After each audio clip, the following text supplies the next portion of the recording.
Like کریں، subscribe کیجیے، bell icon کو دبائیں تاکہ ہماری ویڈیو سب سے پہلے آپ کے پاس پہنچے۔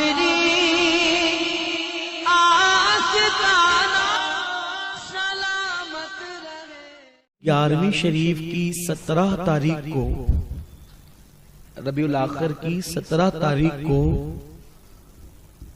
حضرت محبوب الہی خواجہ نظام الدین اولیاء رحمت اللہ علیہ کا وصال بھی ہے، تو آپ کا عرس بھی ربیع الاخر کی 17 تاریخ کو ہوتا ہے۔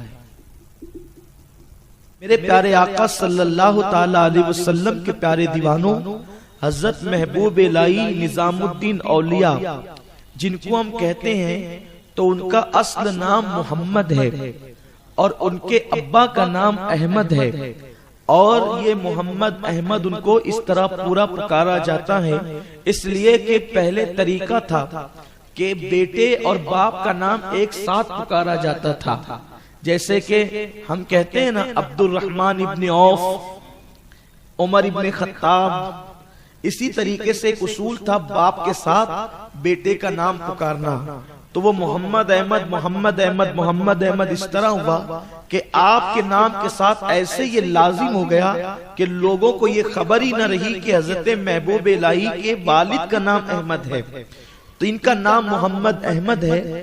اور حضرت نظام الدین اولیاء رحمت اللہ تعالی علیہ ہندوستان کے شہر مدینۃ الاولیاء بدایوں شریف میں پیدا ہوئے۔ آپ کے والد بزرگوار کا مزار اب بھی بدایوں شریف میں ہے، اور آپ کا پورا بچپنا بدایوں شریف میں گزرا۔ 27 صفر المظفر کو حضرت محبوب الہی بدایوں شریف میں چاشت کے وقت پیدا ہوئے۔ اور بات یہ ہے کہ اولیاء اللہ میں بہت ساری اقسام ہیں، بہت سارے ولی ایسے ہیں کہ پہلے انہوں نے گناہوں کی زندگی میں اپنے لمحات کو گزارا، پھر کوئی اللہ والا مل گیا اور انہوں نے سچی توبہ کر لی، پھر وہ ولی ہو گئے، تو وہ بھی قابل احترام ہے اور بہت بڑی بڑی منزلیں انہوں نے بھی پائی۔ لیکن کچھ اولیاء ایسے ہیں جو ماں کے پیٹ سے ولی پیدا ہوئے، شکم مادر سے ولی پیدا ہوئے، انہوں نے اپنی زندگی کے اندر پھر گناہ نہیں کیا، وہ معصوم تو نہیں البتہ وہ محفوظ ضرور ہے۔ تو میرے آقا صلی اللہ علیہ وسلم کے دیوانوں، انہی اولیاء اللہ میں حضرت نظام الدین محبوب الہی ہے۔ آپ جب آپ کے جو نانا اور آپ کے دادا ہیں، یہ دونوں حضرات جو ہے وہ عرب سے بدایوں کی سرزمین پر تشریف لائے۔ یہ وہ دور تھا جب سیدوں کی دشمنی میں لوگ سیدوں کو قتل کر رہے تھے اور بہت ظلم کر رہے تھے، اس لیے کہ تاریخ آپ اٹھا کر کے پڑھیں کہ عرب سے، یہ اصل میں بخارا کے سادات ہیں، یہ سید محبوب الہی کا جو خاندان ہے یہ بخاری سادات ہیں، تو یہ بخارا سے چل کر بدایوں اس لیے آئے کہ جب وہ قتل کیے جا رہے تھے تو جان بچانے کے لیے وہ نکلے اور نکل کر کے بدایوں آئے۔ بدایوں منتقل ہونے کی وجہ یہ بنی، اس سے پتا چلا کہ حضور صلی اللہ علیہ وسلم کی آل اطہار سے ہمیشہ حکومتوں کو اور اہل اقتدار کو خوف رہا ہے۔ اب یہ آئے تو کچھ نیک دل لوگ بھی ہوتے ہیں نا جنہیں اقتدار سے زیادہ آخرت پیاری ہوتی ہے، تو وہاں کے بادشاہ نے، بدایوں کے بادشاہ نے کیا کیا، حضرت محبوب الہی کے دادا کو قاضی القضاء بنا دیا، قاضی القضاء کے منصب پہ، قاضی کے منصب پہ فائز کر دیا، اور آپ بڑے عدل کے ساتھ فیصلے کرتے رہے۔ تو یہ جو ان کے نانا اور دادا آئے تھے یہ تھے آپس میں دوست، اور یہ دونوں حسینی سید ہیں، نانا بھی اور دادا بھی، یہ حسینی سادات میں سے ہیں، تو یہ دوست بن کر آئے تھے۔ اب بدایوں جب رکے تو دونوں نے آپس میں یہ بات کی کہ اگر ہماری دوستی رشتہ داری میں بدل جائے تو کتنا اچھا ہو، اور پھر حضرت محبوب الہی کے والد حضرت سید احمد الحسینی بدایجونی، بخاری ثم بدایجونی، ان کا نکاح حضرت زلیخا، سرکار محبوب الہی کی امی کا نام زلیخا ہے، سیدہ زلیخا حسینی بخاری البدایونی ثم بدایونی، تو ان دونوں کا نکاح ہوا، اور سفر کی 27 تاریخ کو ولادت ہوئی، چاشت کے وقت حضرت محبوب الہی کی۔ حضرت محبوب الہی جب چاشت کے وقت پیدا ہوئے تو آپ کو غسل دیا گیا. میں نے پہلے ہی کہا کہ کچھ اولیاء ایسے ہوتے ہیں جو گناہ کرنے کے بعد توبہ کرتے ہیں پھر ولی بنتے ہیں، لیکن ماں کے پیٹ سے ولی بن کر دنیا میں آتے ہیں. تو حضرت محبوب الہی کو جب غسل دیا گیا تو غسل جس وقت دائی دے رہی تھی وہاں پر ایک مریضہ عورت بھی موجود تھی. وہ چند چھینٹے اڑ کر کے اس عورت پر پڑے جو مریضہ تھی، تو ان چھینٹوں کی برکت سے، حالانکہ وہ لا علاج مریضہ تھی، لیکن بس اس لیے وہ اس وقت آ گئی تھی کہ چلو ایک سیدہ کی میں خدمت کر لوں اور ان کی دعائیں لے لوں. حالانکہ اس کو طبیبوں نے، حکیموں نے جواب دے دیا تھا کہ تیری بیماری کا کوئی علاج نہیں ہے. تو دائی غسل دے رہی تھی تو یہ کھڑی ہو گئی وہاں پر. کب محبوب الہی ابھی پیدا ہوئے تو چند چھینٹے اس کے وجود پر پڑے، اور جب وجود پہ پڑے تو اس کا جسم گرم ہونا شروع ہوا، اور جب اس کا جسم ٹھنڈا ہوا تو وہ مرض ختم ہو چکا تھا. اس کے بعد سے حضرت محبوب الہی کے یہاں پھر یہ رسم ہو گئی کہ جس دن محبوب الہی کی ولادت کا دن آتا حضرت محبوب الہی غسل کرتے، اور وہ غسل کا پانی مریضوں میں تقسیم کیا جاتا، اور جو مریض بھی لے کر کے جاتا اللہ اس کو شفا عطا فرماتا. آپ کے بچپنے میں بھی یہ ہوا، آپ کی جوانی میں ہوا، اور بعد میں بھی یہ ہوا، اور آج بھی لکھا گیا ہے، کتابوں کے اندر موجود ہے. جس دن حضرت محبوب الہی کی ولادت کا دن آتا ہے تو آج بھی آپ کے مزار کو غسل دیا جاتا ہے. ہر ولی کے مزار کو غسل کب دیا جاتا ہے؟ جو ہے وہ سندل کے وقت، عرس کے ایام میں دیا جاتا ہے. لیکن حضرت محبوب الہی کو جو ہے کہ مزار کو جو ہے وہ وصال کے دن کے ساتھ ساتھ ولادت کے دن بھی غسل دیا جاتا ہے. اور وہ مزار کا پانی آج بھی لا علاج مریضوں میں تقسیم کیا جاتا ہے. جو سچی عقیدت کے ساتھ لے جاتے ہیں اللہ بغیر دوا کے ان کو آج بھی شفا عطا فرماتا. یہ آج بھی کرامت حضرت محبوب الہی کی ہے. الحمدللہ میں نے بھی اس میں شرکت کی ہے. 27 صفر المظفر کو تو سرکار محبوب الہی کی بارگاہ میں گیا تو دیکھا کہ پورا حرم سجایا جا رہا ہے. تو اس وقت تو مجھے نہیں پتا تھا، آپ کی زندگی کے واقعات پڑھ رکھے تھے لیکن دھیان میں نہیں تھا کہ ولادت کس تاریخ کو ہوئی. تو میں نے وہاں کے خدام سے پوچھا کہ یہ سجاوٹ کیسی، تو کہا کہ یہ آج 27 صفر ہے نا، حضرت کی ولادت کا دن ہے. تو پھر مجھے وہ واقعہ یاد آیا کہ ارے آج تو غسل ہوتا ہے، اور حضرت کے دور سے یہ چلا آ رہا ہے کہ حضرت کا پانی جو ہے وہ لا علاج مرض کے لیے شفا ہے. پھر میں وہاں رکا اور الحمدللہ پھر اس کی برکتیں میں نے حاصل کی. اور وہ رسم اب پتہ نہیں خدام کرتے یا نہیں کرتے، یہ تقریباً پھر بھی میرے خیال سے 10 سال پہلے کی بات ہے. مجھے نہیں لگتا کہ بند ہو گئی ہوگی، کیونکہ عام طور پہ جو آستانے کے خدام ہوتے ہیں وہ لوگ جلدی سے کوئی رسم بند نہیں کرتے. تو اگر اب بھی کوئی مریض ہو تو آپ اس کو یہ مشورہ دے سکتے ہیں، کیونکہ یہ آپ کی ولادت سے چلا رہا ہے. اور آپ غور کر سکتے ہیں کہ ہمارے اولیاء کس قدر برگزیدہ، کس قدر عظیم ترین ہے کہ ان کے جسم سے لگا ہوا پانی جب لوگوں کے لیے شفا کا ذریعہ بن جاتا ہے. محبوب الہی رحمت اللہ تعالی علیہ پیدا ہوئے، اور اس کے بعد ابھی آپ کی عمر چند سال کی تھی کہ آپ کا پردہ ہو، آپ کے والد بزرگوار کا پردہ ہو گیا. آپ کے جو والد صاحب تھے حضرت سید احمد الحسینی، آپ دنیا سے کوچ کر گئے. تو اب چونکہ آپ بادشاہ کے قاضی تھے تو مال و دولت بہت زیادہ تھی گھر میں، اور بچپنا بڑی شان سے گزرا. لیکن جیسے ہی وصال ہوا آپ کے والد بزرگوار کا، آپ کی عمر اس وقت تو بہت چھوٹی تھی، 7-8 سال یا 10 سال کی عمر کے تھے. مختلف لوگوں نے مختلف سنہ لکھا ہے، لیکن 10 سال سے زیادہ کسی نے نہیں لکھا ہے. تو اس چھوٹی سی عمر میں جب آپ یتیم ہو گئے اور آپ کے والد کا پردہ ہو گیا تو جو دولت تھی اور جو رقم آتی تھی وہ تو سب پھر ختم ہو گئی، اور اب آپ کے غربت کے ایام شروع ہو گئے.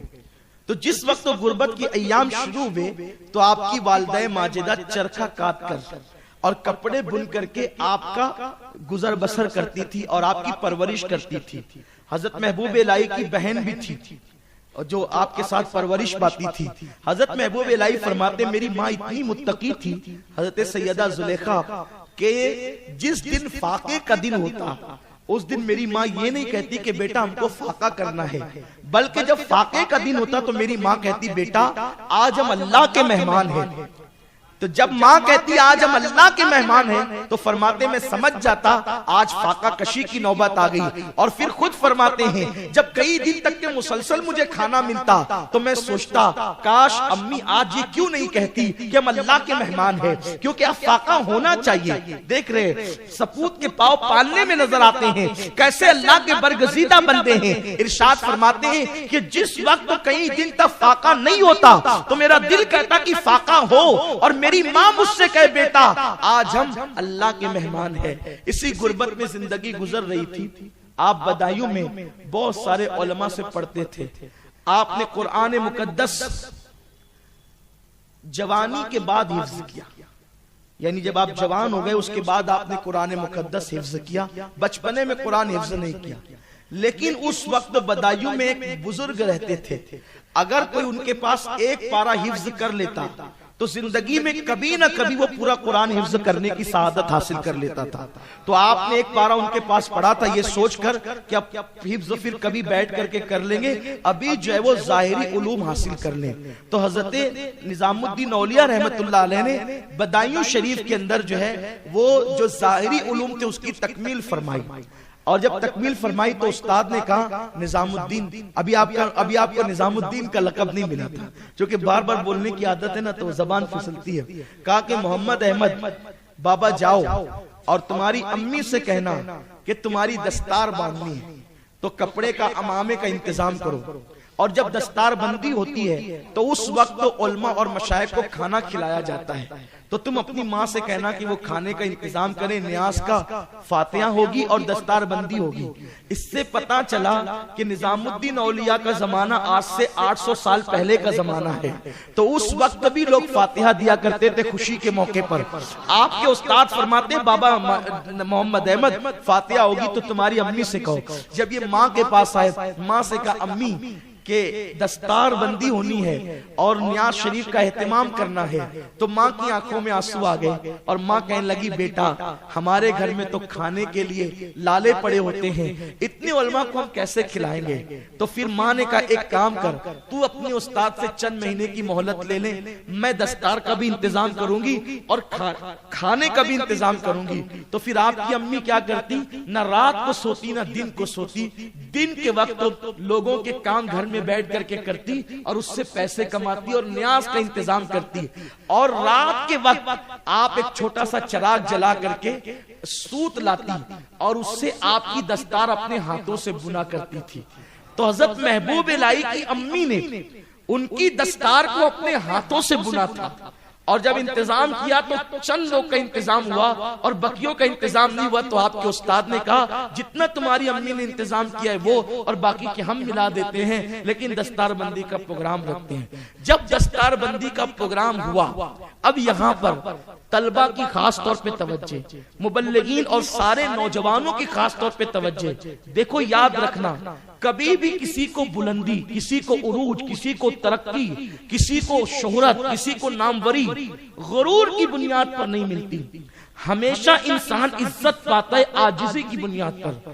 تو جس دن حضرت محبوب الہی کی دستار بندی کا دن آیا کہ آپ کو عالم کی آج دستار دی جائے گی, تو آپ کے استاد نے بڑے بڑے علماء کو بدایوں کے مدعو کیا.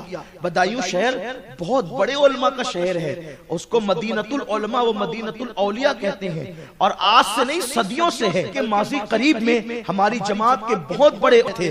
حضرت سیف اللہ المسلول فضل رسول بدایونی رحمت اللہ علیہ, حضرت تاج الفہول مولانا عبد القادر بدایونی رحمت اللہ علیہ. یہ بڑے بڑے جو علماء ہیں یہ وہ علماء ہیں اکثر ماہریرا کے سادات ان علماء سے تعلیم حاصل کرنے کے لیے جاتے تھے بدایوں شریف کی سرزمین پر. خود اعلیٰ حضرت امام احمد رضا خان محدث بریلوی رحمت اللہ تعالی علیہ بھی کئی خانقاہ گھومے, اور جب مرید ہونے کی بات آئی تو آپ نے فیصلہ یہ کیا مجھے بدایوں کے مولانا عبد القادر بدایونی کا مرید ہونا ہے. تو جب مولانا عبد القادر بدایونی سے کہا حضرت میں آپ سے مرید ہونا چاہتا ہوں, تو انہوں نے کہا مولانا ہم آپ کو اپنا مرید نہیں بنائیں گے, بلکہ جہاں سے ہم لوگ مرید ہیں آپ کو وہاں لے جا کر کے مرید کریں گے. اور پھر آپ کو مارارہ شریف حضرت تاج الفہول مولانا عبد القادر بدایونی لے گئے تو آپ نے مولانا عبد القادر بدایونی حضرت تاج الفہول کی شان میں 200 اشعار لکھے، جس میں سے ایک شعر یہ بھی ہے، پیر تجھ سے ملا محب رسول، پیر تجھ سے ملا محب رسول ان کا لقب تھا۔ تو حضرت محبوب الہی کی وہ برکت والی زمین آج بھی وہاں علماء، فضلاء اور صوفیاء پیدا ہوتے ہیں الحمدللہ۔ تو جس وقت آپ کے استاد نے بڑے بڑے علماء کو بلایا تو اس میں اولیاء اللہ بھی تشریف لائے۔ تو جیسے ہی پہلا امامے کا ایک پیج آپ کے سر پہ رکھا گیا تو آپ پہلے ہی پیج پر جتنے وہاں پر بڑے علماء تھے ان کے پیر کو چومنے لگے۔ دوسرا ڈالا گیا تو پھر دوسرے پر بھی چوما سب کے پیر، تیسرا ڈالا گیا تیسرے پہ بھی سب کے پیر چومے۔ تو وہاں پر ایک مجذوب بزرگ تھے، فرمایا یہ جو جھک رہا ہے نا، اس کا جھکنا کوئی معمولی نہیں ہے، یہ بچہ آج جھک رہا ہے، کل اللہ اس کو اتنی بلندی عطا فرمائے گا کہ اس کی بلندی کو دیکھ کر کے لوگ دنگ ہوتے ہوئے نظر آئیں گے۔ حضرت محبوب الہی کی ابتدائی زندگی یہ ہے۔ پھر حضرت محبوب الہی جب دستار آپ کی ہو گئی تو پھر آپ نے اپنی امی سے کہا، امی ہم لوگ کب تک غربت میں زندگی گزاریں گے، ایک کام کرتے ہیں کہ ہم لوگ دلی چلتے ہیں، اور دلی چل کر، چونکہ دلی بڑا شہر ہے تو وہاں چل کر کے ہم کچھ کمائیں گے، کاروبار کریں گے، اور پھر جو ہے ہم اپنی غربت اور تکلیف کو دور کر دیں گے۔